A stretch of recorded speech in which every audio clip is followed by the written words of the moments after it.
Welcome to my living room.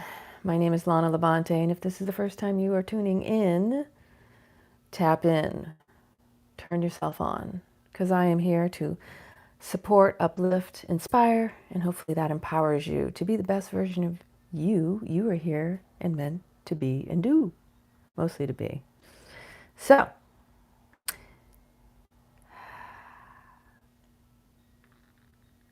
interesting times we're living in as we ride the wave, surfing the holidays, the holy days, however you celebrate them.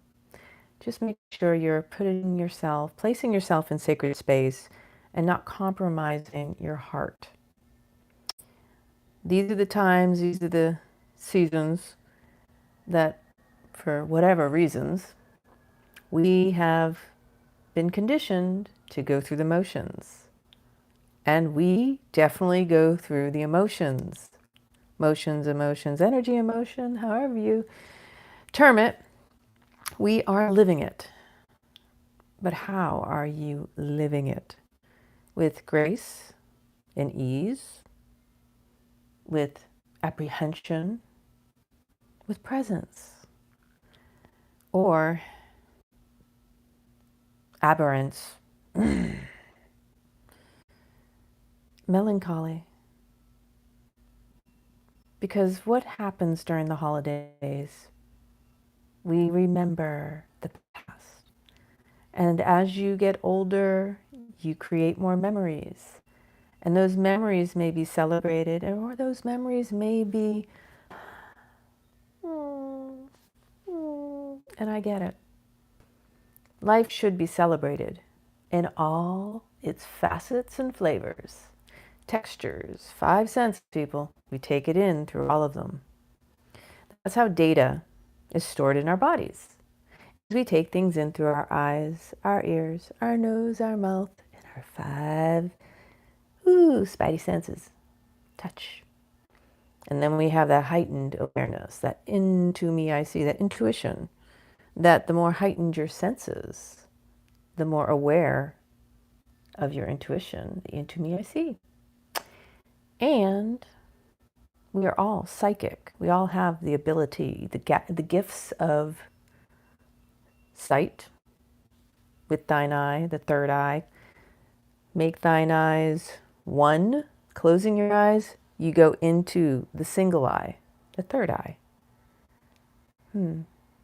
Isn't it interesting we live in a world of polarity, of duality, where we have mixing and matching of pairs, things that go together. You know, like peanut butter and jelly, like your left eye and your right eye, like your left nostril and your right nostril. Actually, the other way. Your right ear and your left ear, your left hand and your right hand, your left foot and your right foot. You even got a leg that matches with the other leg. Maybe they're not perfectly matching, but they're halves of the whole. And so in this world, in this life, this human existence, human means light being. In this life, the humor, the context, the contrast comes in halves and wholes. Imbalance is what shows you where we need to achieve balance. See how that works? There's too much negativity, then we got to bring in a little positivity to make it neutrality. If there's too much yin, we bring a little yang to bring it into the wholeness of being. There's comedy, there's humor in it all. We need to learn to play more. See the game, the cosmic joke, a little tickle, so you can get a little cosmic giggle. Because ultimately, your presence is required in the present, because that's where all of your power resides. That your true presence, even just look at the word, pre-sense, presence, pre-sense. 5 senses, people. 5 senses. You got 5 senses. You see the cosmic joke on us? Everything we need to know is in the languaging. It's in the intuiting, the going within, the willingness to see, the intentionality of being and experiencing. That, again, the mind will hijack you out of the moment, the present, which is the gift. There's a reason for these words. The present is the gift because that is where everything resides. Everything from the past and the future isn't even here yet. Not in the present. It coexists, right? Okay, we talk about that, Oh, all time, it's all happening at the same time. But what you're able to perceive is only here and now. Sure, the mind can hijack you, fragment you, and throw you into the past. And even when it puts you in the future, it's hijacking you with the past, because in order to perceive or anticipate the future, you have to base it on and compare it to the past. So you're splitting your energy and your consciousness all over the place. That's why it's fragmented. That's why our power is here and now. And that you can turn around and just go, oh, it's no big deal. It is a big deal. Consciousness, awareness, presence, pre-sense, 5 senses. They precede presence. They precede your even being because they exist in your soul. There's the little kicker.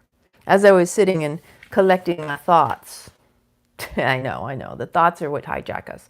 Thoughts are problems seeking to be solved. Anytime we're in our mind, the mind is seeking to solve a problem. Every thought you have, the contemplation, the comparison, the thinking, the doing. Well, what do I have to do next? There's always a problem up in there. And then we wonder why we're all just flailing around, acting like, I don't understand why this life is so challenging. Well, you're always in your head. I got this message years ago when I first came back from Europe and I was in the yoga studio, and it was, you're meant to be present in your body here and now. You're not here to escape, la, la, la, la, airy fairy, tether that shit down to the earth. That's what we're here for, is this human existence. Can you ground yourself in the now? That's a challenge in itself, to be present right here and now. The average person, you could have a conversation with somebody. Test yourself on this. We're all guilty of it. I speak from experience. I'm not going to tell you anything I haven't already done, or I wouldn't even know that it existed. Again, you spot it, you got it. That's why when we see something in someone else, we got to be a little bit humble to go, geez, if I can see that crap in them, then that's because I've done it, or it resides in me. And then at the same time, if you admire somebody, also acknowledge and recognize that too. Because whatever resides in someone else that you admire also resides in you. Again, there's that contrast.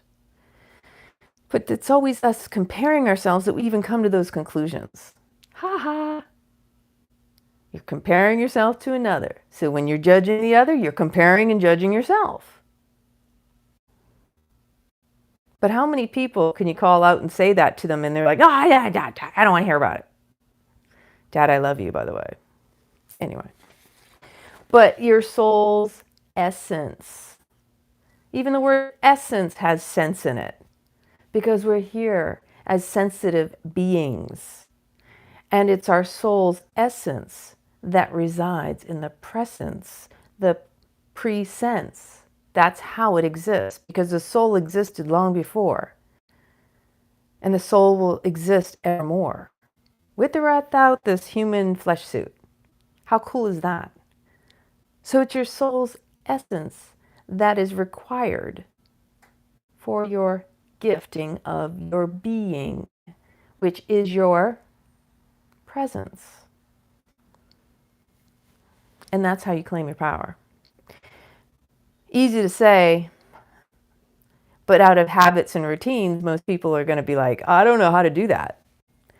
And it really is a conscious effort. It is a willingness to try, to attempt, to be, and not allow yourself to be hijacked in every which direction. So really, the gift of the now is what we are.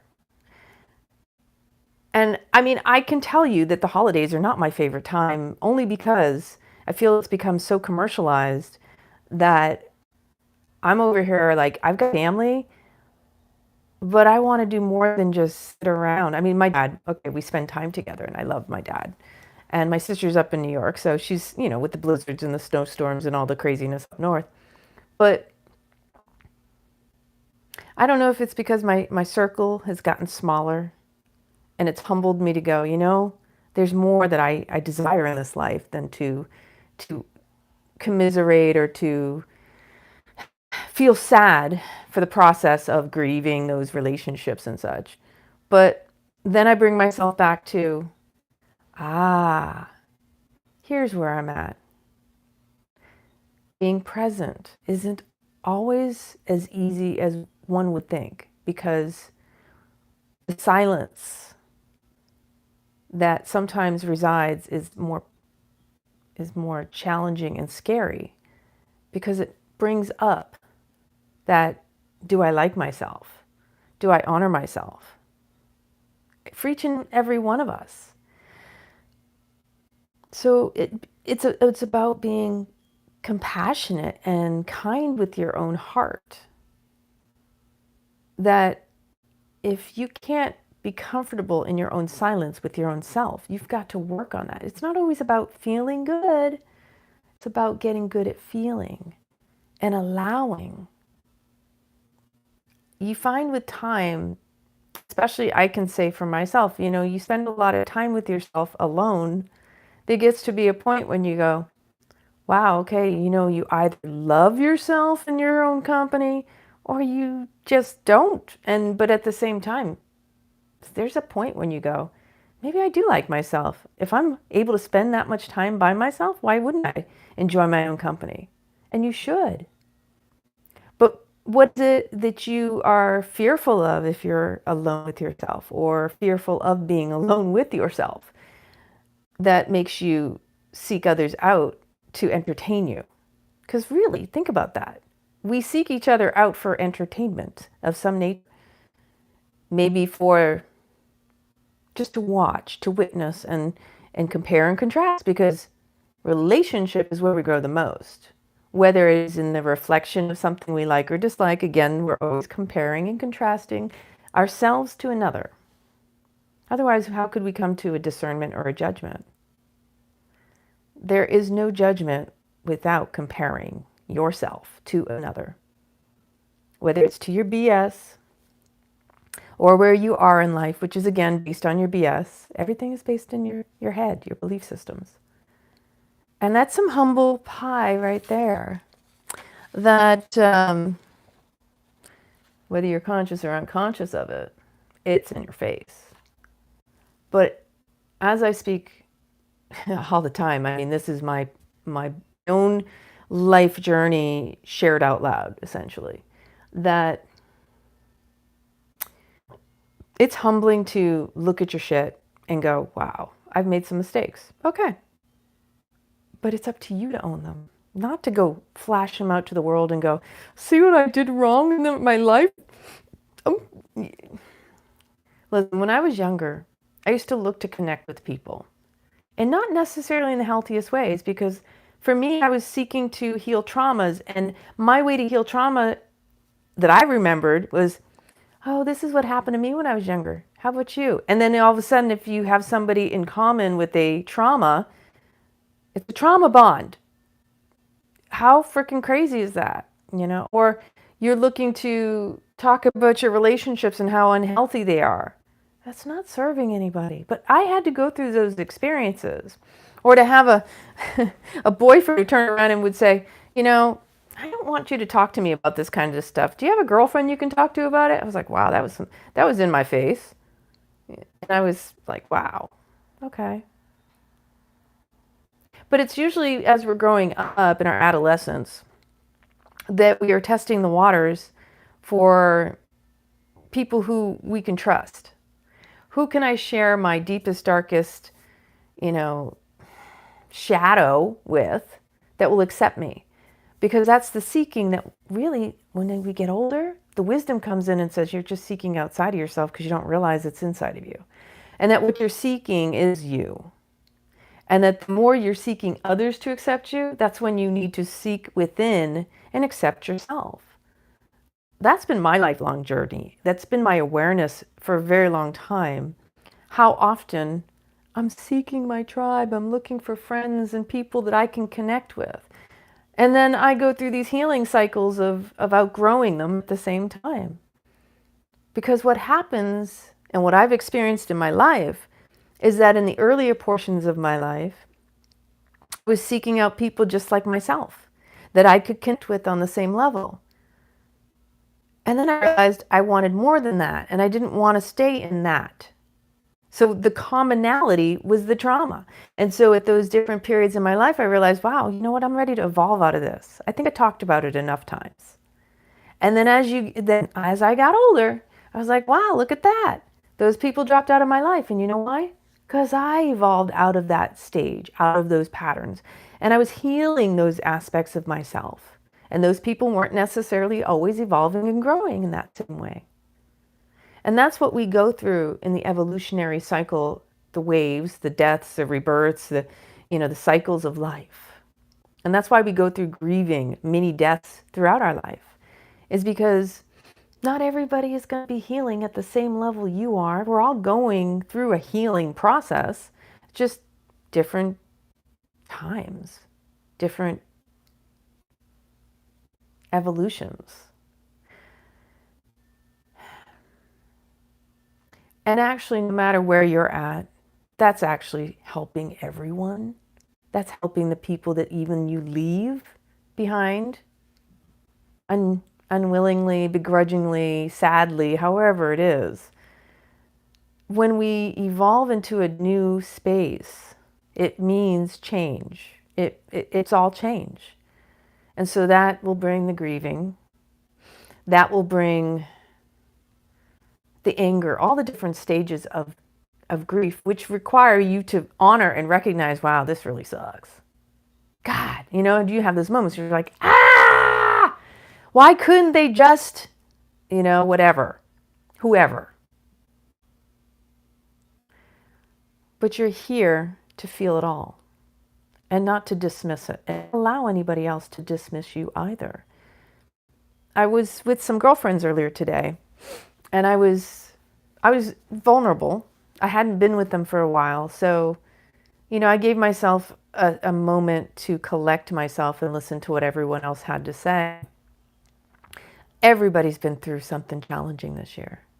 Nobody's stuff is more than others, nor should be compared. Again, they're just different levels. Nobody's better or worse off than another. Sure, you can say, oh, that sucks, I couldn't go through that. I mean, then your mind does that. That's what the mind does, is compares it so that it can either qualify where you're at or make you feel less than for whatever reason. That's what the mind does. It's all about, ooh, it might want to be happy here. I don't know. It wants to be right. Oh, look at me, my situation. But it's not about that. Can you honestly own where you're at and what you're feeling? And notice that if someone shares with you or you share with another, that's a gift. That when someone shares their pain, they share their heart with you, their vulnerability, their authenticity, their willingness to trust you with your heart. With your heart, with their heart. They're serving. When someone shares with you from their heart space, hey, listen, this is how I feel. Whatever it is, don't take it or make it personal, because the moment you defend yourself, you make it personal. The moment you try to dismiss them because you're uncomfortable or you take it personal, that's when you make it about you and you've dismissed them. So you haven't honored their sacredness and their feeling and their authenticity. The biggest gift we can give another person who shares our pain, and I've had to learn this from my hard experiences too, where maybe I overstepped and I didn't recognize someone's pain when they were serving their heart up to me, trusting me with their pain and the gift of their presence, their rawness. That hurts. That's an ouch. When someone says, hey, I'm over here hurting and I feel like you're not acknowledging me and whatever, right? Like nobody wants to feel like that person. And nobody wants to be on the other end having to speak up, let alone sit there and wallow in like, hey, I just exposed my heart and you just trashed it.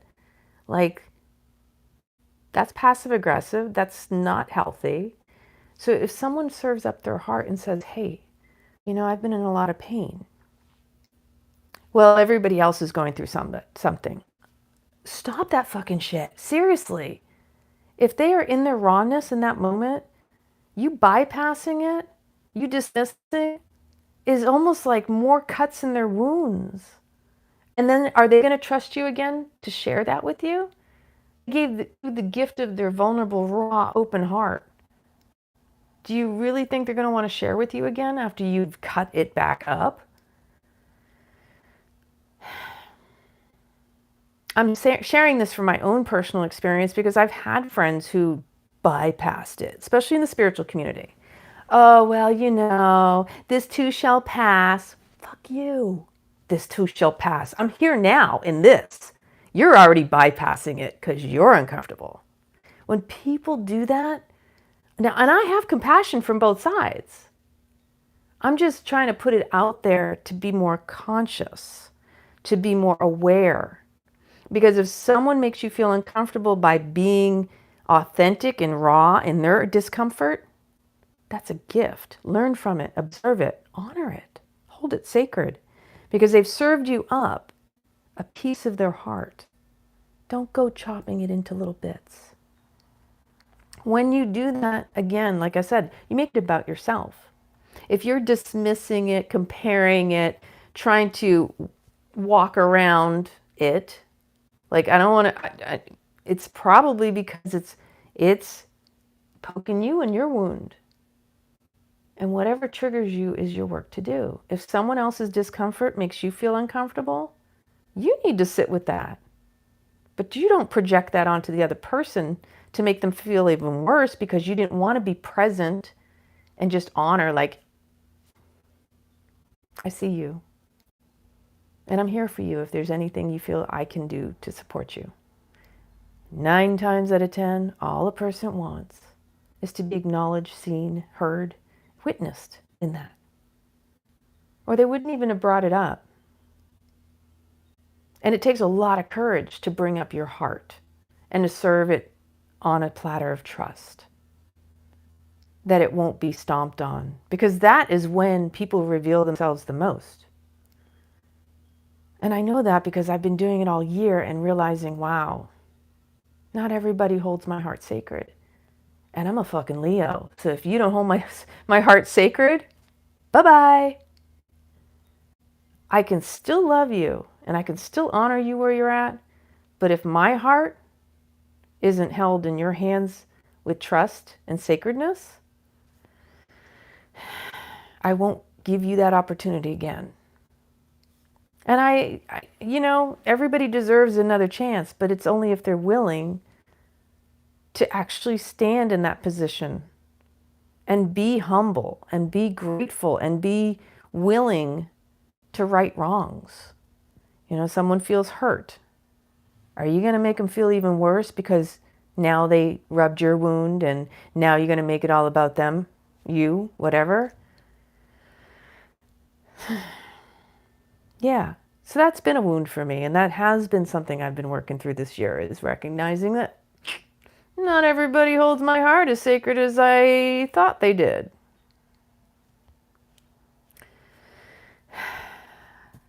And your heart deserves that. Everybody's heart deserves that. But most importantly, you need to hold your heart sacred and not just give it away to anybody. And what I mean by that, always have an open heart. But don't blindly, because you can feel that out. I had to feel it out. I had to put myself out there. And I always do, and I'm always willing to do that. I'm willing to give everybody a chance until they don't show the way that I don't. So we do have expectations. Now keep that in mind.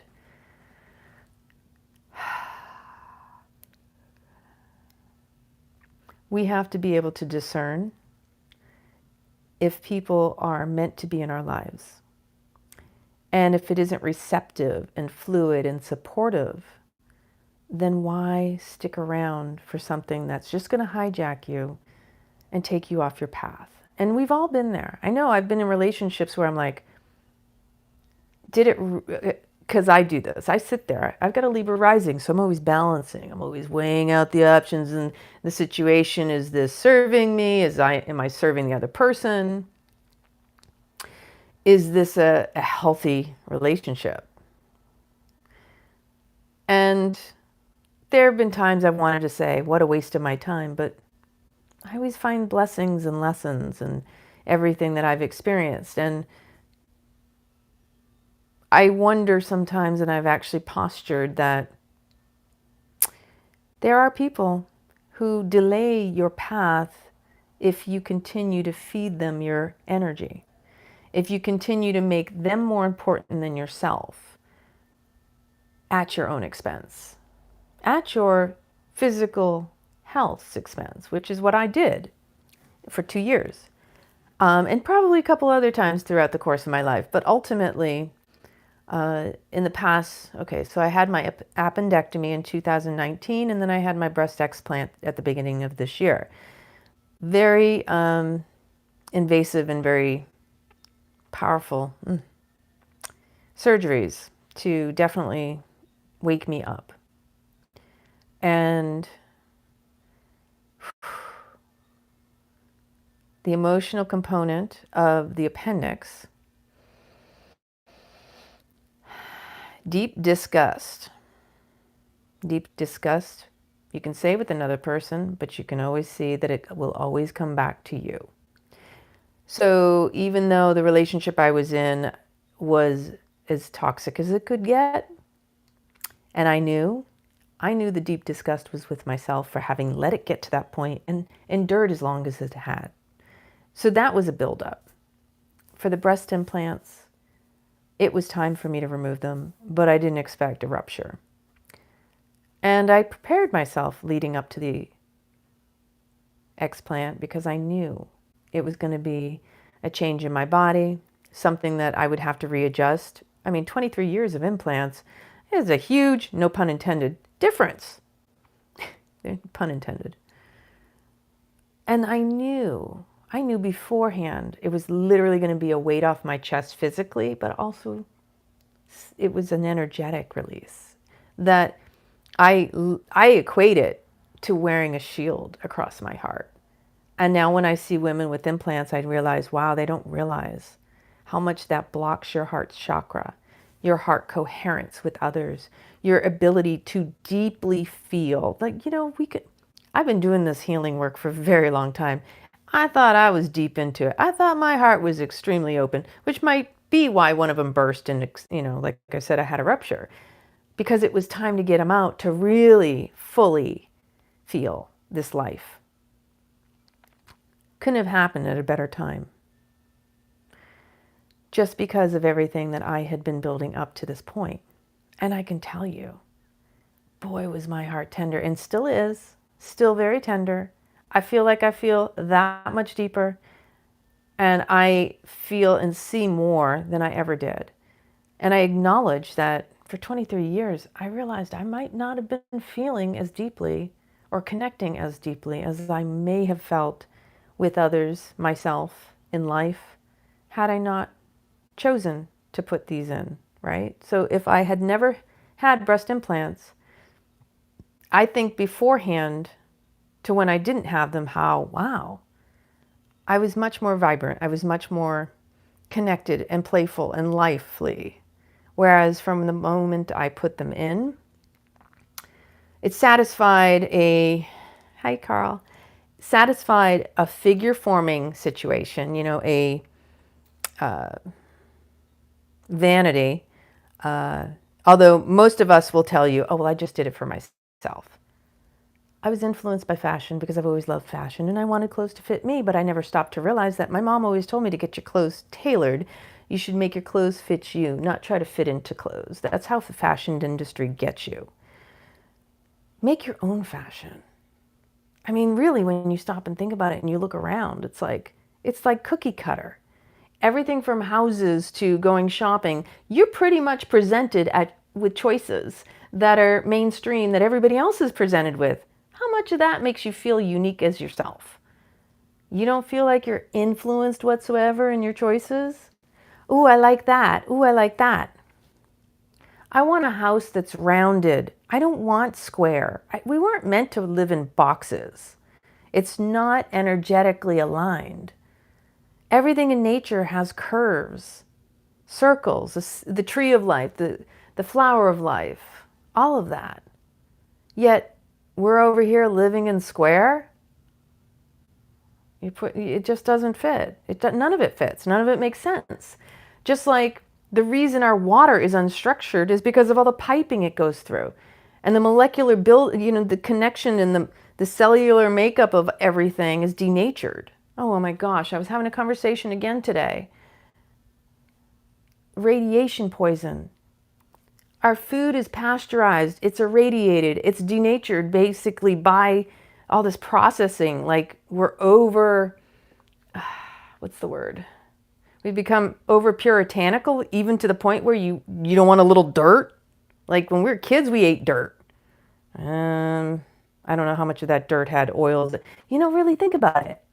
We made it this far, but yet we've got so much that we are afraid of stuff. We got to put sanitation on our hands. That's got triclosan. No, what is that stuff? Is it triclosan? Whatever it is that's in it is actually cancer causing. Your eggs are rinsed in chlorine.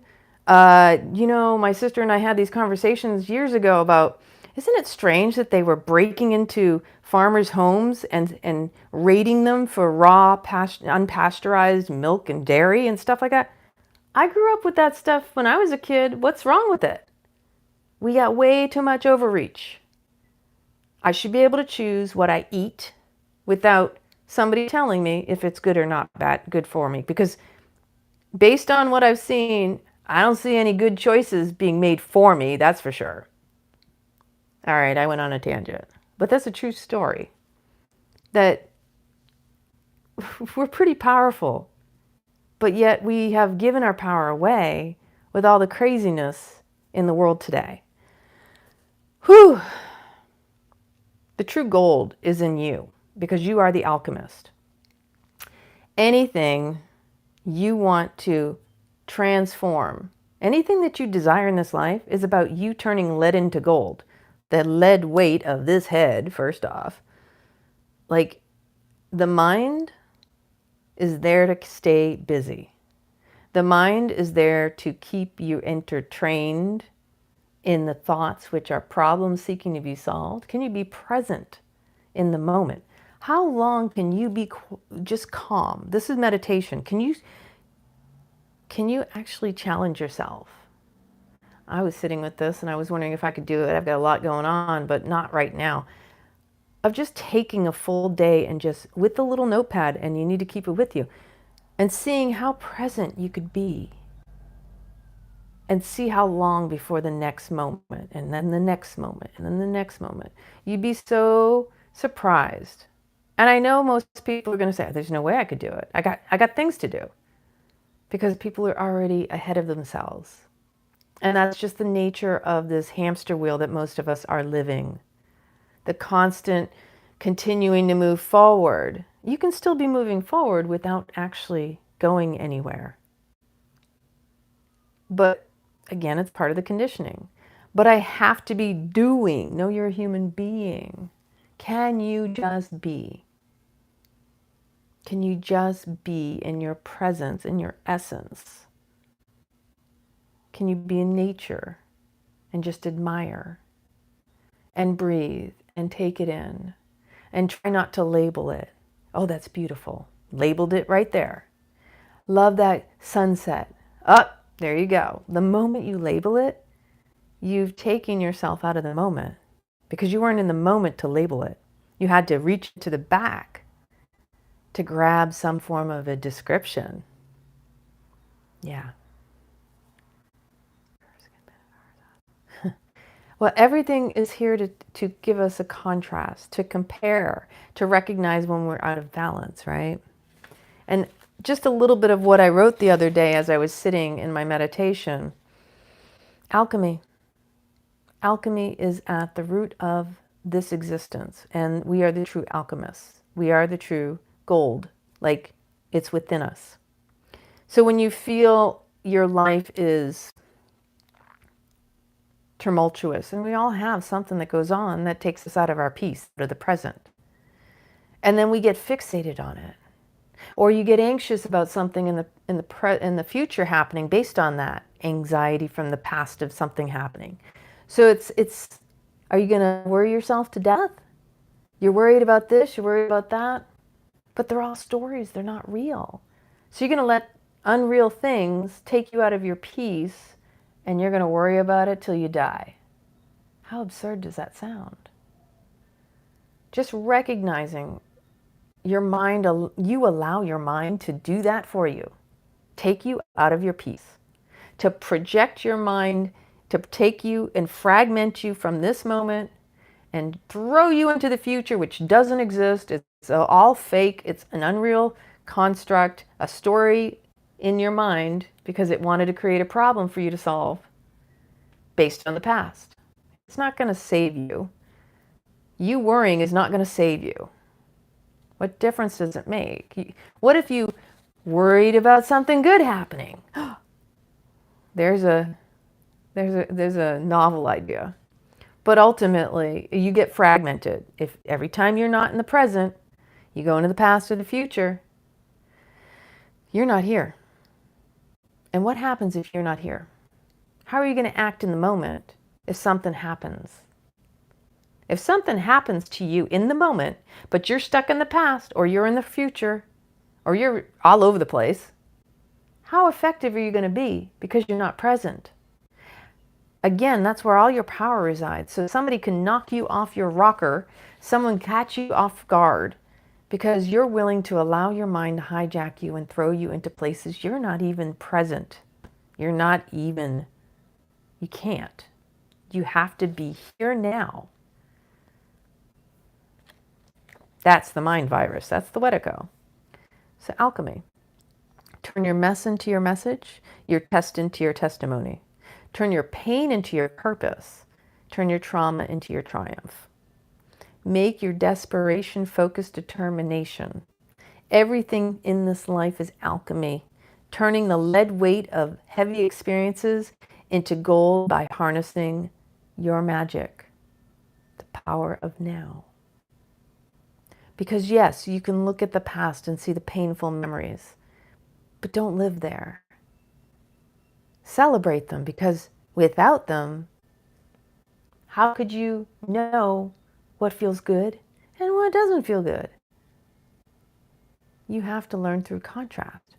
How are you surfing the waves of life, the cycles? Because as you are surfing, you're going to notice the highs and the lows. And with the highs and the lows, you seek the neutral balance so you can level out. Sure, we like highs because those are exciting. We like those high waves.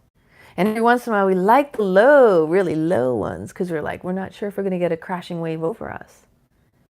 So there's a little bit of that daredevil in all of us, if you think about it. Surfing the waves of life, our highs, our lows, our in-betweens. It's in the in-betweens we're at the most peace. But the excitement is the pendulum swinging from one extreme to the other. Would you truly be happy if you didn't have any of that?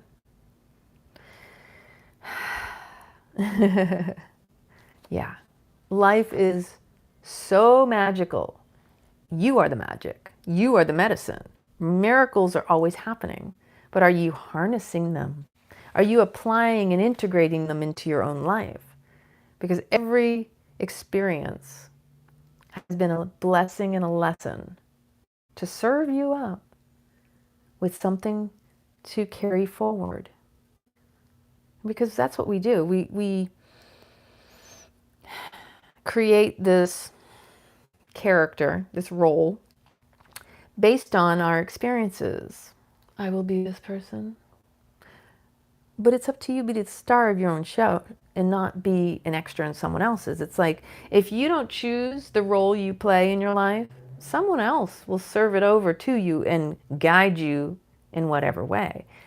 Just like most of us have been living other people's scripts. Okay, so I was thinking about this earlier and how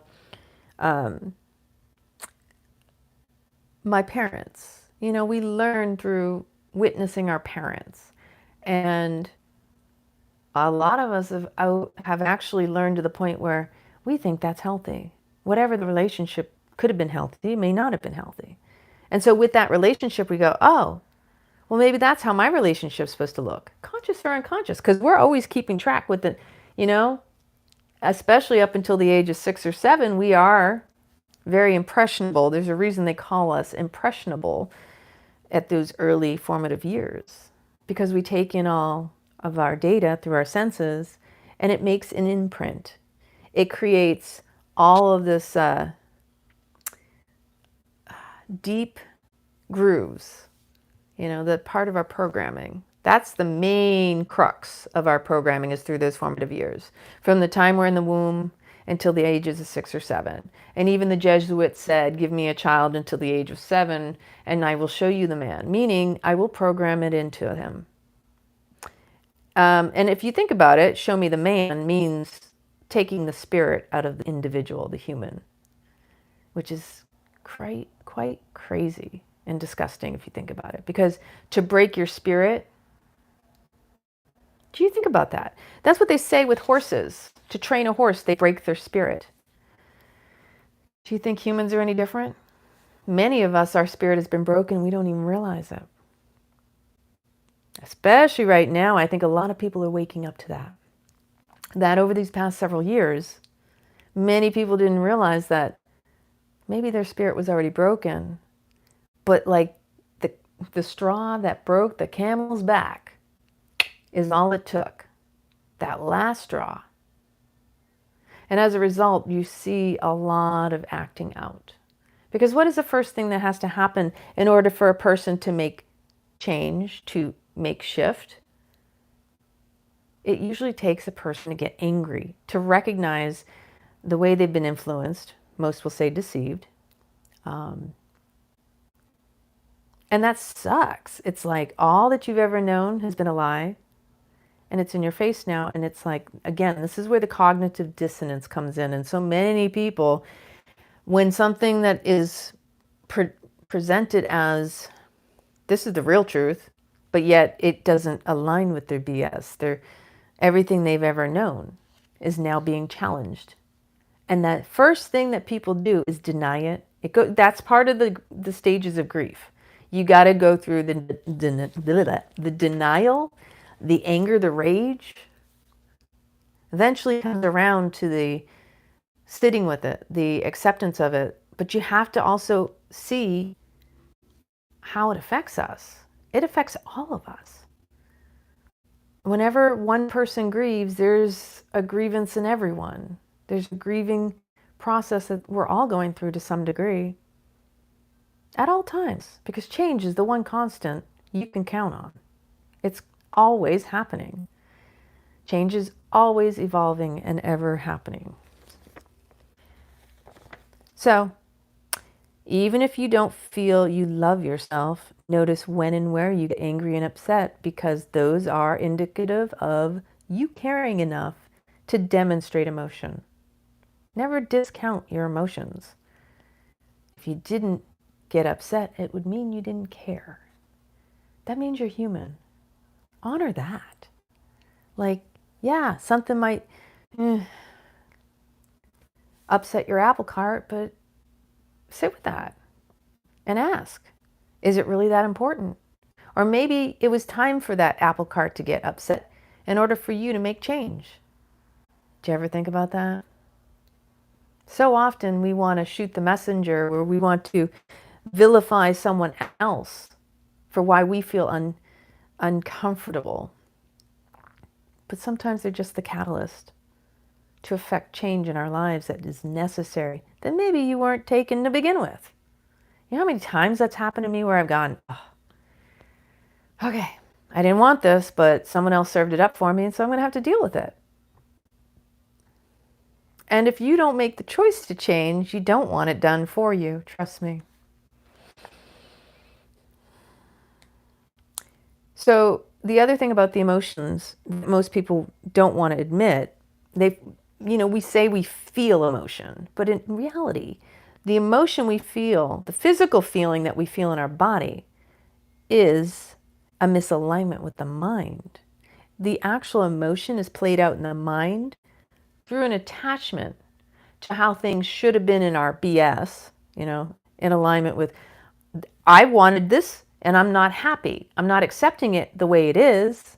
And your body going into this, wait a minute here. It just is. The body knows. The body knows the neutrality in the situation because it's coming from a heart space, right? The mind is the one that gets you hijacked into this conflict. The conflict between the mind and the body. You're going to start hearing this a lot more because this is going to be the year when people are going to start to realize, I need to move my body more because there's all sorts of stuff happening. And that's the message I got years ago, was you're meant to be in this body, here and now, because this is why we've incarnated as humans. And I don't know why it's so challenging that people don't want to be in their bodies, other than traumas. And then again, those traumas don't exist in your body, not in this moment. It actually all exists up in here. But the trauma that our cells and our being are stored are the conflict that are unresolved in the mind. Trauma, see, yeah, we need the body to move the mind, because you can't think your way out of trauma. You have to feel through it and confront the misalignment of the body and the mind. The body-mind connection is like, get into your breath. That brings you into the presence. Then what is arising in the mind? Start getting conscious of the unconscious that becomes conscious. And then you start to see the programs. And then when you notice something, ooh, I don't like that, notice where you feel it in your body. Because that's what is being communicated. When the body feels a twinge or something doesn't feel right, there's usually something that has arisen in the mind, and it's calling BS on your BS. It's saying, no, I don't believe that. It's the reason why, if you look through Louise Hay's book, Heal Your Life, or it's the emotions one, where it tells you where if you have certain body manifestations, it's associated with certain emotion. Because, the knees moving forward, things like that. The left side, the right side. Left side is the feminine receiving. The right side is the masculine giving. The mother is on the left. The father's on the right. If you really, everything is right there for you. So many people have written books. You can do that research. You can go down everybody's rabbit hole of books and information, but you can actually learn the best going within. Because again, everything you're going to seek, that you're going to go without, is actually right there inside of you. You don't need to go anywhere for it. You don't have to ask anybody. You shouldn't be asking anybody for your truth. You should feel it. Because what you feel gets revealed of what needs to heal. This is how we humans evolve, is through going within, and you will find it will magnify, it will radiate out. The more we heal ourselves, the more you notice around you how that affects others. That it literally is an energetic ripple effect. The drop in the water. So for every person that is willing to do the healing work, the work, shadow work, whatever you want to call it, when you go within, you don't go without, but it ripples out. And it affects everybody, your family, your friends, generations ahead, generations behind. but it's a conscious effort, and each of us has to choose it for ourselves. And emotions are your inner GPS. I mean, you need to be present with it, because if you're not present, yeah, right, steak. If you're not present with your BS, your belief systems, it will hijack you. I mean, if you're not conscious of your own programming, it's easy to infiltrate you. It's easy to catch you off guard, especially in this day and age. How easily people defend their BS. You know, I like to say BS, but it's belief systems. And that's why people go to war over defending their crap. Actually, all wars are bankers' wars, but that's another conversation. I don't know. I've always wondered, how are we ever going to change the world if we don't change ourselves? And then there's so many people who, I even had a conversation today, and it just baffles me how people want other people to do things for them that they don't want to do. Like, for example, I'm just going to share this conversation because it just blew my mind, and I love my girlfriend. So, we were just discussing about internet providers, for example.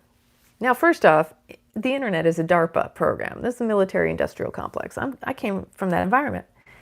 But what surprises me is she says the government should regulate them. That's why we're in the problem we're in right now. That's why we're where we're at. Because who do you think created it? And now we're fighting over that. And you're going to say that they should come in and regulate something that they created the problem because of inflation. And you want them to come in and solve it? That's a codependent relationship right there. But ultimately, why are we expecting Big Daddy or Big Brother or Uncle Sam to step in to do what we ourselves are unwilling to do and stand up for ourselves? Because if you don't feel you're worth it, then of course you're going to want someone else to do it for you. But that's not healthy. That's toxic. That's codependency at its finest. Is you thinking someone else should take care of it for you because you don't want to be confronted with it. You don't want to actually do anything about it. I'd say actually the best solution would be just some of us create our own internet service. Put the other ones out of business. Make it free. That's just my idea. Why not? Can't be charged for something that you create and don't collect on. But that's where we're going. That's where this is all heading, is doing things differently than we have in the past. This is my personal vision, and I've seen. You can't fix what's broken. The only way to move forward in this life is you want to really test out your gifts. How can you contribute to a more independent life? We're not talking about you having to live off the grid either. It's a matter of humans taking back the true inalienable rights. Why are we allowing ourselves to be governed over?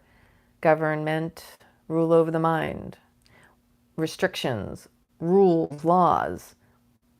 At what point did we give consent to this other than it's always been that way, it's always going to be that way? Come on, can we get past that? Can we really come together and find solutions instead of this constant defense of the problem? That's the thing that makes no sense to me. I want to have conversations about, I've got an idea. How can we put into action? Because I can sit here and I can find lots of problems, but I don't want to talk about the problems. I want to focus more on affecting the world in a healthy solution, in a healthy way that supports one another. What happened to our free energy with no wires? Funny how whenever somebody comes up with something that eliminates all that stuff, they just seem to disappear. It's really sad. So much I want to share, so much. Pain is a gift. Feeling is revealing what we honored and gave precedence and purpose to in our lives. So consider that too.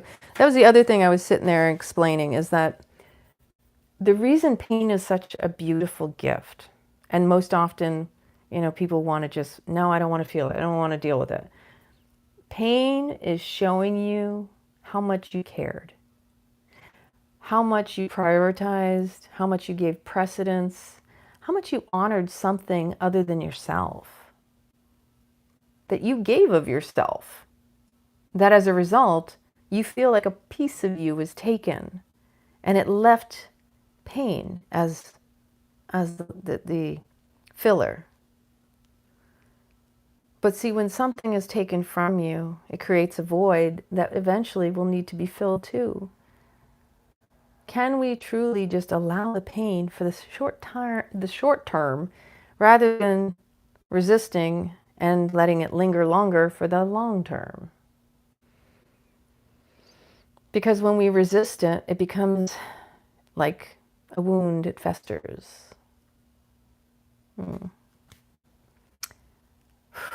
So much pain in the world. And pain is a choice in how we process or alchemize it. Like, turn that pain into your fuel and let it become your power.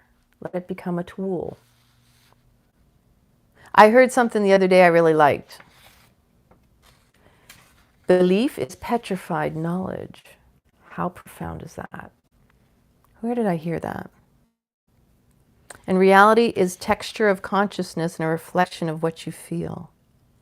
I think I was listening to Chad interview James True. I think that's right. He may have said that. I think he's the one who said it. Belief is petrified knowledge. And I was like, oh yeah. Because just like I had this conversation the other day too, it was, you hear something enough. And as much, we were talking about this in the Zoom the other day. You hear something enough and you start to believe it's true. Even when you may have been in your truth and knowing something was untrue, you hear it enough times, if you're not conscious, it will become your new program and you will believe it to be true. That's what actually propaganda and stuff is all about. It's about basic psychology and programming you to believe into something. It's psychological operation. It's psych. It's psyop is what we called it in the military. But reality is texture of consciousness and a reflection of what you feel, because everything comes from feeling. And again, if you're not conscious of your feelings, they will be reflected in your reality. Even when you are conscious, notice that you're the one manifesting and creating it. Because even though you may not want to accept your reality as it is reflecting where you're at. You attract where you're at based on your frequency, your frequent keys. They're unlocking your experiences because, again, remember, your thoughts are your currency and you are paying for your experience. That's why it's so important to get your mind under control. And I mean, like, you need to know it and own all your shit, because if you don't own your shit, it's going to own you. I'm not doing a lot of reading, but I will do. I was going to start reading The Politics of Experience, but I'll probably start that next week in the new year. This is The Book of Secrets by Osho. This is one of my favorites. It's thick. It's thick. I got this years ago when I was living in Italy. And it's so profound. You can't necessarily, it depends on where you are, because this got some high level consciousness in here. Like if you've read The Power versus Force by David R. Hawkins, The Scales of Consciousness, I guarantee this book, it's high up there, because some of the things that I have read in this book have just blown me away. I'm like, wow.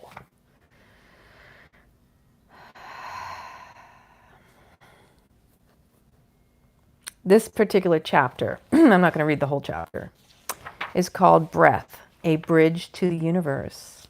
Osho is amazing. His teachings were phenomenal. He had his stuff too. Every guru, great teacher had something. They were human. Don't be putting people on pedestals. We've all had our shit. We're in this human skin suit. Don't think that you haven't been this, that, or the other. I find it actually fascinating when somebody says, oh, they're a living avatar. Oh, they're just perfect. Oh, they're pure consciousness. And I'm over here going, that's what you see now. Do you think that person, they're still a person, didn't have something? Come on. It's so easy to think people are thoughtless. But why, how does that serve us, to put people on pedestals? It's like a self-flagellation, because again, you're comparing yourself. So if you're seeing a person as being unmarred, they have no, like no skeletons in their closet per se. It's like what you're basically doing is saying, I could never be that. Yeah. Oh, that's so cool. So yeah, it's an awareness. It's like, don't compare yourself to somebody who you think is just up there. Because it's like saying you'll never get there. And none of us are perfect. Stop with the perfection. That is like the biggest harm we do to ourselves, is this idea that we have to strive for something unachievable. And that's why most people are miserable. And that's why most people don't get to the life they desire or even deserve, because they don't feel they deserve it. And unconsciously, but you have to confront that unconscious belief, because the majority of us have something like that. We call them demoting and promoting habits. Demoting beliefs, promoting beliefs. BS, basically, that says I can or I can't. And if you think you can, you can. And if you think you can't, you can't. You're right. So there you go. The mind likes to be right. And whatever it thinks and believes is what you will achieve, if you allow it to run the show. Okay. So let me see something here. Ooh. I like the way this one sounded. Beyond, from words to pure sounds to being. I like that sound already. All right, we're going to skip to this one. So, beyond words and sounds, the Book of Secrets. The first sound technique, and this is kind of a conversation. Devi. Imagine the Sanskrit letters in those honey-filled faucets of awareness. First as letters, then more subtly as sounds, then as most subtle feeling, then leaving them aside, be free. Words are sounds. Thoughts are words in sequence, in logical sequence, in a particular pattern. Sound is basic. With sound, words are created, and then with words, thoughts are created. And then with thoughts, religion and philosophy, everything. Deep down is the sound. This technique uses a reverse process. Shiva says, Devi, imagine the Sanskrit letters in these honey-filled faucets of awareness, first as letters, then more subtly as sounds, then as most subtle feeling, then leaving them aside, be free. We live in philosophy. One is a Hindu, one is a Mohammedan, one is a Christian, or something else.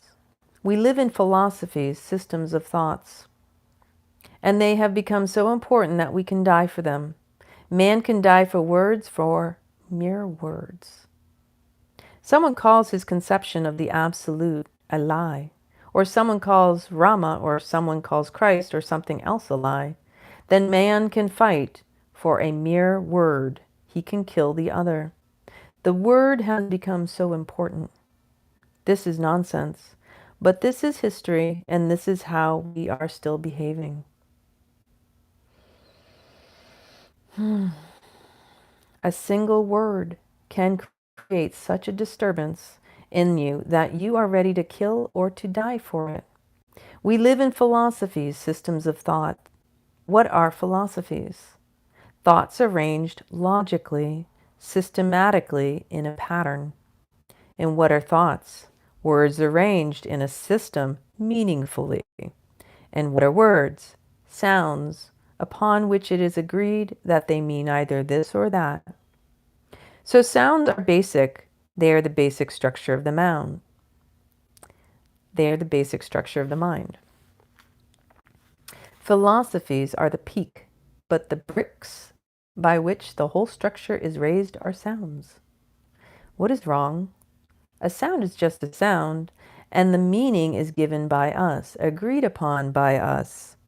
Otherwise, it has no meaning. The meaning is invested by us, projected by us. Otherwise, Rama is just a sound. It is meaningless. The meaningless. We give it a meaning, and then we create a system of thought around it. Then this word becomes very significant. Then we make a philosophy around it. Then you can do something, anything, for it. You can die, or you can live for it. If someone insults the sound Rama, you become infuriated. And what is this? Just an agreement.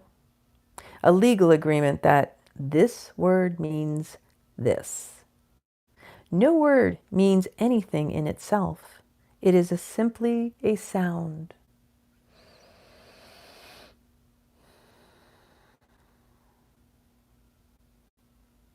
See what I mean? Profound, right? This sutra says to go in the reverse order, go backwards. Come to the sounds, then, more basic than sounds, a feeling is somewhere hidden. This has to be understood. Man uses words. Words mean sounds with meanings that are agreed upon. But animals, birds use sounds without any linguistic meaning. They do not have any language, but they use sounds with feeling. A bird is singing. It has a feeling meaning in it. It is indicating something.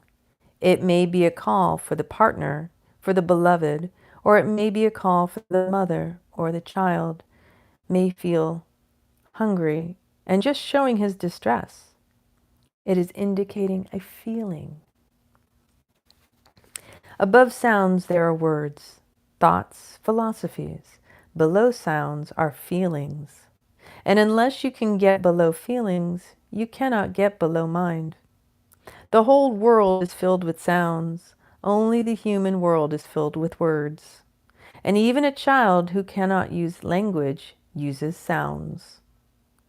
Really, the whole language developed because of particular sounds that every child is using all over the world.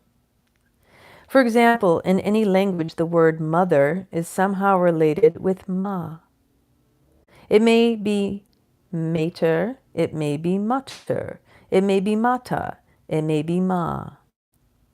Sound, anything, but somewhere it is related with the sound ma in all languages, more or less. The child can utter ma most easily. The first sound which the child can utter is ma. Then the whole structure is based in this ma. A child utters ma because it is the first sound which is easy for the child to utter. This is the case anywhere, in any part of the world, in any time. Just because of the structure of the throat and the body, ma is the easiest sound to utter. And the mother is the nearest and the first person who is meaningful. So the first sound becomes associated with the first person who is meaningful, and from this mother, mater, mata, ma, all the other words are derived. But when the child for the first time utters ma, he has no linguistic meaning for it, but a feeling is there. And because of that feeling, the word becomes associated with the mother. That feeling is more basic than the sound. So the sutra says first to imagine the Sanskrit letters. Any language will do. Because Shiva was talking to Parvati, that is why he had said Sanskrit. You can use English or Latin or Arabic. Any language will do. Sanskrit has no significance except in that Shiva was talking to Parvati in Sanskrit. It is not that Sanskrit is something superior to any other language. Any language will do. First feel inside in your consciousness the honey-filled full sheet of awareness filled with the letters A, B, C, D, any letters of any language. This can be done, and it is a very beautiful exercise. If you want to do it, close your eyes and just see your consciousness inside being filled with words. Think of consciousness as a blackboard. Then A, B, C. Visualize all the words, all the letters. Visualize these first as letters, A. Look at it as A as you write it. Write it with consciousness and look at it. Then by and by, forget the letter A and just remember the sound of A. Just the sound. Start with visualization because eyes are predominant for us. Ears are not so predominant. We are eye-oriented, eye-centered. Again, the reason is the same. Because eyes help us to survive more than anything else. Our consciousness is 90% in the eyes. Conceive of yourself without eyes, and your whole life goes dead. Then a very minor part remains. So first visualize. Use your eyes inwards and see the letters. Letters are more related to ears than eyes because they are sounds. But for us, because we are reading, they have become associated with eyes. Basically, they are associated with ears. They are sounds. Start with the eyes, then forget the eyes by and by. Then move away from the eyes to the ears. First imagine them as letters, then see them, hear them more subtly as sounds, then as most subtle feelings. And this is a very beautiful exercise. When you say A, what is the feeling? You may not have been aware of it. What is the feeling inside you? Whenever you use any sound, what type of feeling comes into existence? We are so feelingless that we have simply forgotten. When you see a sound, what happens inside? You go on using it and the sound is even forgotten. You go on seeing it. If I say A, you will first see it in your mind. A will become visible. You will visualize it. When I say A, do not visualize it. Just hear the sound A. Then go and find out what happens in your feeling center. Does nothing happen? Shiva says, move from letters to sounds. Uncover the sounds through the letters. Uncover sounds. And then, through the sounds, also uncover feelings. Be aware of how you feel. They say that man has now become very insensitive. He is the most insensitive animal on earth. I was reading about one poet, a German poet, and he relates one incident of his childhood. His father was a lover of horses, so he had many horses at the house, a big stable, but he would not allow this child to go to the stable. He was afraid, as the child was very small. But when the father was not there, the child would sometimes steal into the stable where he had a friend, a horse. Whenever the child would go in, the horse would make some sounds. And the poet has written, then I also started making sounds with the horse, because there was no possibility of language. Then, in communication with that horse, for the first time, I became aware of sounds, their beauty, their feeling. No wonder they turned into a poet. You cannot be aware with a man because he is dead. A horse is more alive. And he has no language. He has pure sound. He is filled with his heart, not with his mind. So that poet remembers. For the first time, I became aware of the beauty of the sounds and their meaning. This was not the meaning of words and thoughts, but a meaning filled with feeling. If someone else was there, the horse would not make those sounds. So the child could understand that the horse meant, do not come in, someone is here and your father will be angry. When there was no one, the horse would make the sounds meaning, come in, there is no one. So the poet remembers that it was a conspiracy and he helped me very much. That horse helped me very much. And when I would go and love that horse, he would move his head in a particular way when he liked it. When he did not like it, he would not move his head in that way. When he liked it, then it was a certain thing. He would express it. When he was not in the mood, then he would not move in a certain way. And this poet says, this continued for years. I would go and love that horse, and that love was so deep. I never felt any affinity with anyone else so deeply. Then one day when I was stroking his neck, and he was moving and enjoying it ecstatically, suddenly, for the first time, I became aware of my hand, that I was stroking, and the horse stopped. Now he would not move his neck, and the poet says, then for years I tried and tried, but there was no response. The horse would not reply. Only later on did I become aware that because I became aware of my hand and myself, the ego came in and the communication broke. I couldn't recapture again that communication with the horse. What happened? That was a feeling communication.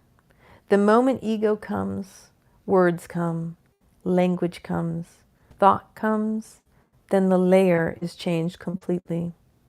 Now you are above sounds, then you are below sounds. Those sounds are feelings, and the horse could understand feelings. Now he couldn't understand, so the communication broke. The poet tried and tried, but no effort is successful because even your effort is the effort of your ego. He tried to forget his hand, but he couldn't forget. How can you forget? It is impossible, and the more you try to forget it, the more you remember. So you cannot forget anything with effort. Effort will simply emphasize the memory more. The poet says, I became fixed with my hand. I couldn't move that horse. I would go up to my hand, and then there was no movement. The energy would not move into that horse, and he became aware of this. How did the horse become aware? If I suddenly start speaking some other language, then the communication is broken. Then you will not be able to understand me. And if this language were not known to you, you would suddenly stop because now the language is unknown to you. Thus the horse stopped. Every child lives with feeling. First come sounds. Then those sounds are filled with feeling. Then come words. Then thoughts. Then systems, religions, philosophies. Then one goes farther and farther away from the center of feeling. Remember what I said earlier? I had no idea I'd be reading about a horse, but this life, this system, from the moment we're born, trying to prove ourselves because we were conditioned to believe we were born of original sin. We were broken of our spirits, just like they break the spirits of horses. This is where we're at and where we need to come back from. That's why feeling is so important. There's no coincidence I pulled this open. No coincidence. This sutra says, come back, come down to the state of feeling. Feeling is not your mind. That is why you are afraid of feeling. You are not afraid of reasoning. You are always afraid of feeling, because feeling can lead you into chaos. You will not be able to control. With reason, the control is with you, with the head. You are the head. Below the head, you lose the head. You cannot control. You cannot manipulate. Feelings are just below the mind, a link between you and the mind. Then Shiva says, then leaving them aside, be free. Then leave the feelings and remember, only when you come to the deepest layer of feelings can you leave them. You cannot leave them just now. You are not at the deepest layer of feelings. So how can you leave them? First, you have to leave philosophies, Hinduism, Christianity, Mohammedanism. Then you have to leave thoughts. Then you have to leave words. Then you have to leave letters. Then you have to leave sounds. Then you have to leave feelings. Because you can leave only that which is there. You can leave that step upon which you are standing. You cannot leave a step upon which you are not standing. You are standing at the step of philosophy, the one farthest away. That is why I insist so much that unless you leave religion, you cannot be religious. This sutra, this technique can be done very easily. The problem is not with feelings. The problem is with words. You can leave a feeling just as you can undress, as you can get out of your clothes. You can throw off your clothes. You can leave feelings simply in that way. But right now you cannot do it. And if you try to do it, it will be impossible. So go step by step. Again, this brings back to the part where he said, it's the efforting that causes you to be fixated. That effort will simply emphasize the memory more. You become fixated on something and then you create more of that. That's what he's saying. Whew, I like this one. Imagine letters A, B, C, and D. Then change your emphasis from the written letter to the heart sound.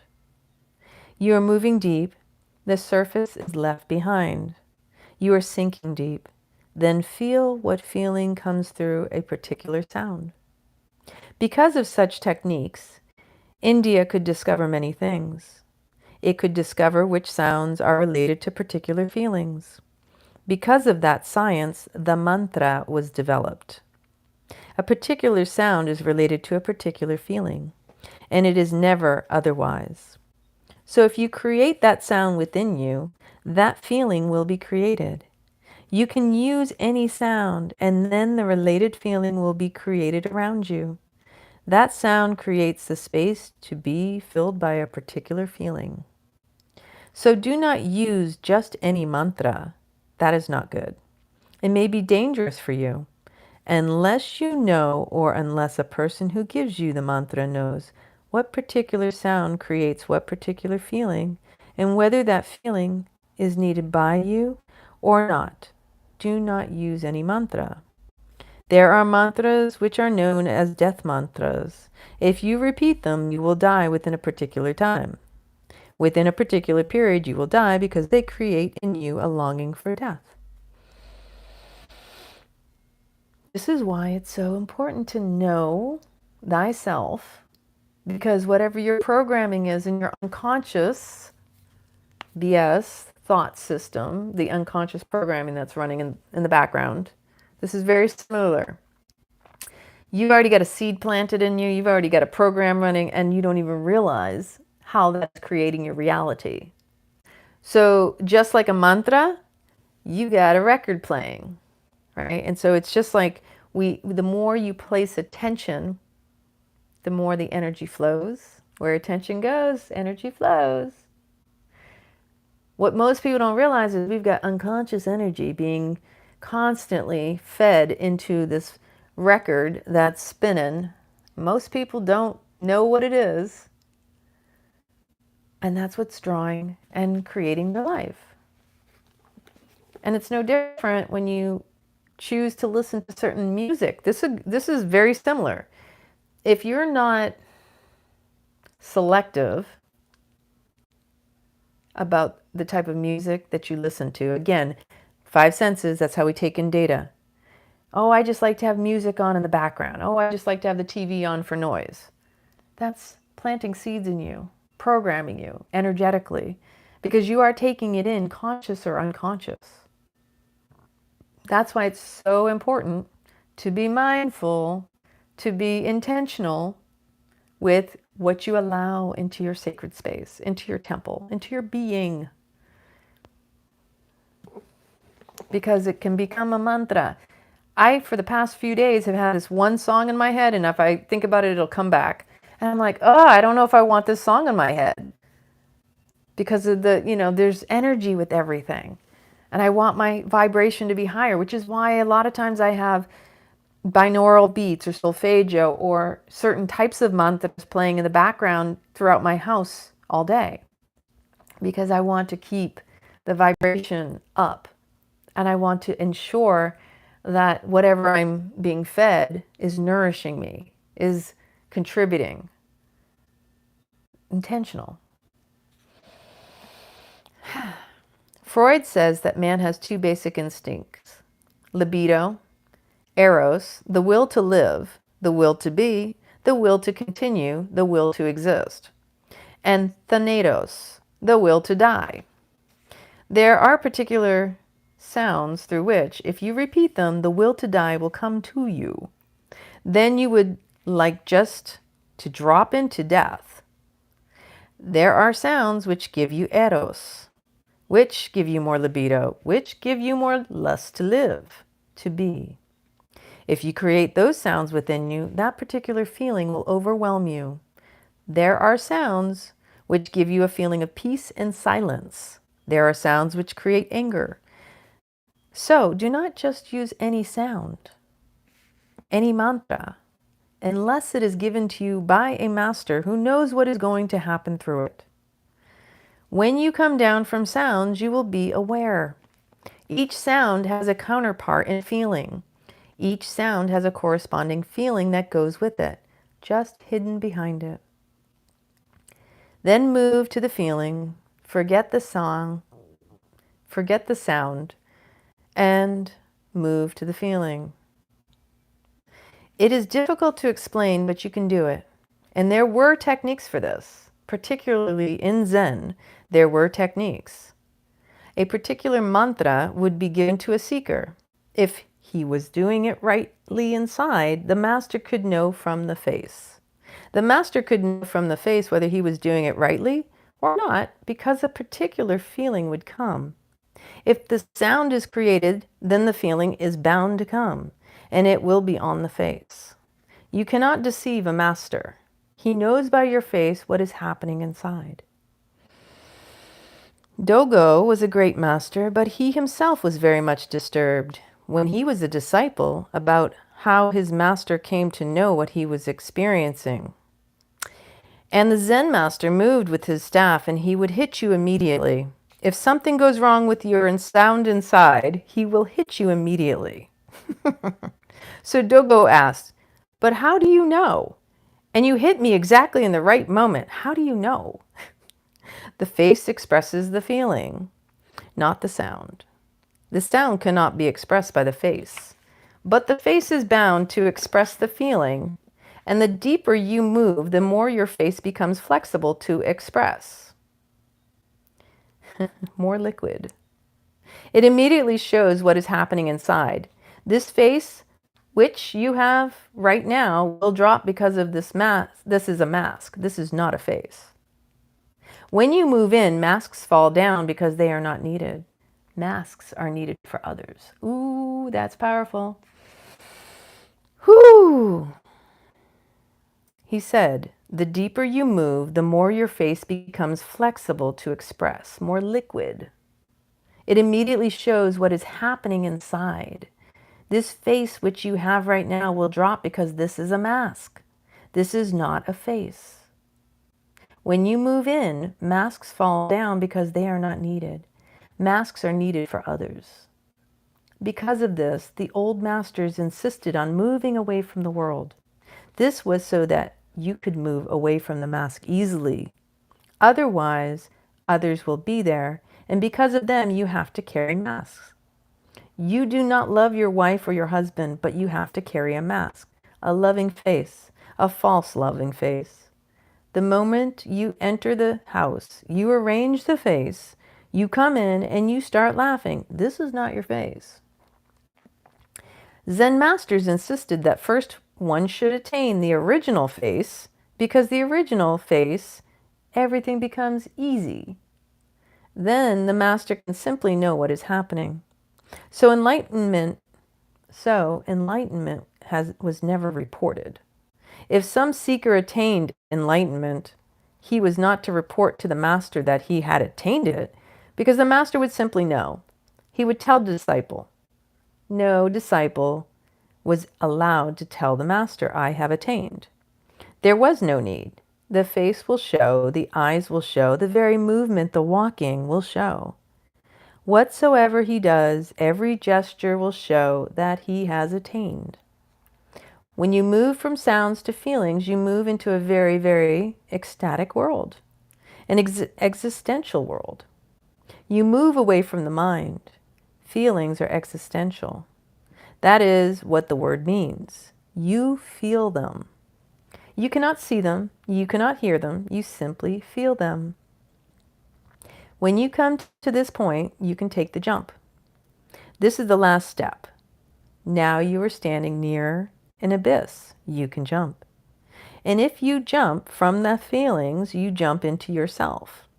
That abyss is you. Not as your mind, but as your being. Not as the accumulated past, but as the present, here and now.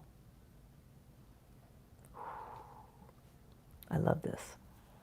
You move from the mind to the being, and the bridge, the link, is the feelings. But to come to the feelings, you will have to leave many things. Words, sounds, the whole deception of the mind. Then leaving them aside, be free. You are free. This saying, be free, doesn't mean you have to do something to be free. Them leaving them aside, be free, means you are free. Being is freedom. Mind is bondage. That is why it is said that the mind is the samsara, the world. Do not leave the world. You cannot leave it. If the mind is there, you will create another world. The seed is there. You can move to a mountain, to a retreat, but you will move with the mind. You cannot leave it here. The world moves with you. You will create another world. Even in your retreat, you will start creating it again because the seed is there. You will create relationships again. It may be with the trees, it may be with the birds, but you will create relationships again. You will create expectations again. And you will go on spreading the net because the seed is there. You will again be in a world. Mind is the world, and you cannot leave the mind anywhere. You can leave it only if you move within. So the only Himalaya is this. No other Himalaya will do. If you move within from words to feelings and from feelings to being, you are moving away from the world. And once you know this inner abyss of being, then you can be anywhere, even in hell. Then it makes no difference. It makes no difference then. If you are without mind, hell cannot enter you. And with mind, only hell enters. The mind is the door to hell. Just with that said, if you've been paying attention to the past videos that I've been making, the mind is where all our problems lie. In our BS, thoughts are simply problems seeking to be solved. And that says it all. And he's articulating exactly the same thing in a deeper way of expressing that the hell is created in the mind. It doesn't really exist. Because again, we have all agreed upon the meanings of these words. Words are just sounds. It is us humans that have created meaning behind the words that we use. So you get to choose if you want to enter into the hell of your mind or harness it and use it wisely. Leaving them aside, be free. But do not try directly with feelings, you will not succeed. Try first with words. But with words also you will not succeed if you do not leave philosophies, if you do not leave thoughts. Words are just units, and if you give significance to words, you cannot leave them. Know well that language is a human creation. It is utilitarian. It is necessary, and the meanings we have given to sounds are our own creations. If you can understand this well, then you can move easily. If someone is saying something against the Quran or against the Vedas, how do you feel? Can you laugh about it, or does something clench within you? Can you laugh about it? Someone is insulting the Gita, or someone is saying some derogatory thing against Krishna or Rama or Christ. Can you laugh? Can you see through the words that these are mere words? No, you will be hurt. Then it is difficult to lose words. See how we make it about ourselves? We're only triggered because we have such a strong attachment. Our BS. But that's my belief. That's what I'm attached to, whether it's a religion, whatever dogma. Again, dogma is a strict belief that you are unwilling to let go of.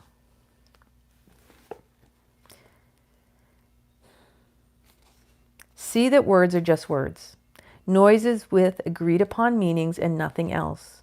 Be convinced of it. And it is so. First, become detached from words. If there is detachment from words, then you can understand that these are just noises.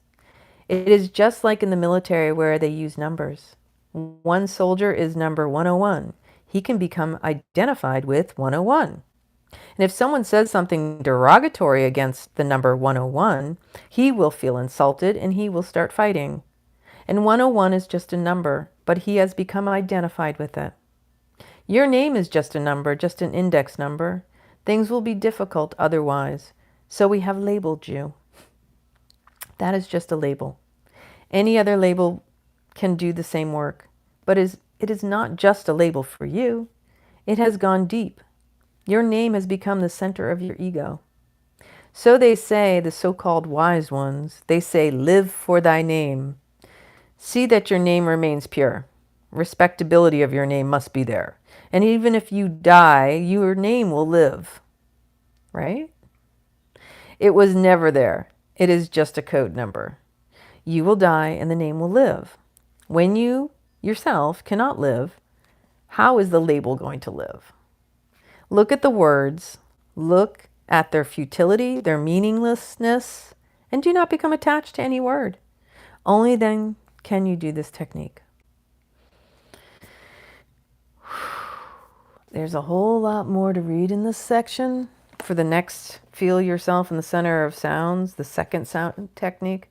But ultimately, I think that's pretty profound in itself. And this is why I love this book. Like I said before, and the page that I opened up to was 352. So when you recognize words are just sounds we've given meaning to.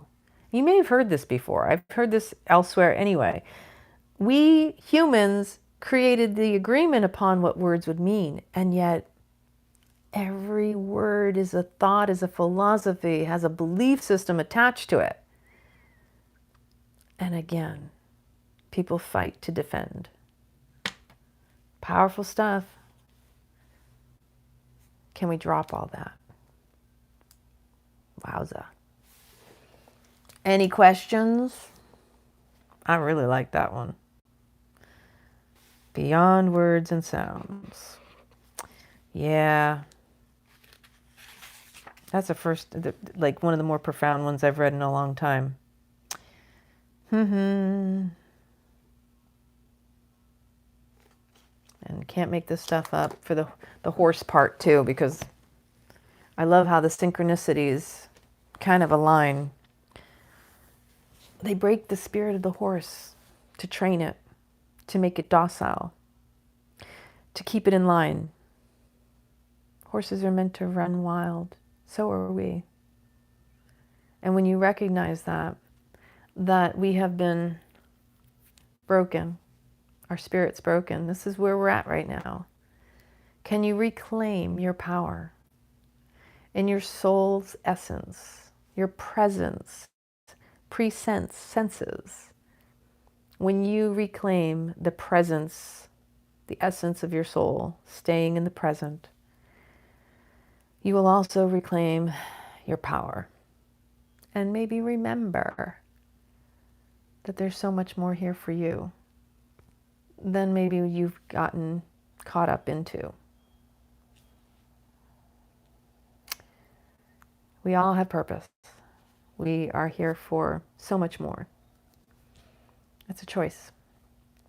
And we are coming up upon the precipice of choices. Everybody's got choices. There are no mistakes. There is no failure. It's just a continual ebb and flow. And you can always course correct. Re-steer your rudder. Which way will you go? So much love from my heart to yours. I really hope you're doing well during these crazy times. Mercury goes into retrograde tomorrow. Let's see. I've got a vision boarding, rebirthing weekend workshop in my place. If you're in the Clearwater area, let me know. And if you're interested, it's for women. It is a women-only event for this particular cycle. But otherwise, if any of the men are out there interested, I can also look into putting something like that together. But it is in person, so stay well. Be attentive and mindful. Stay present. Don't allow your mind to hijack you, fragment you. Hey, it happens to the best of us. Find compassion. Remember, if someone reveals their heart to you, that's their gift in trusting you. Hold everyone's heart sacred, especially your own. Because we're all tender within, if we want to be honest. We all have a tenderness. We all want to feel loved, supported, and held.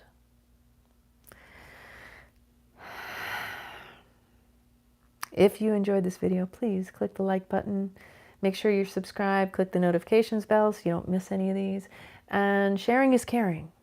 Remember, there's a lot of people out there in the world that need a good, loving message. And if you like that particular passage, let me know what it brought up for you.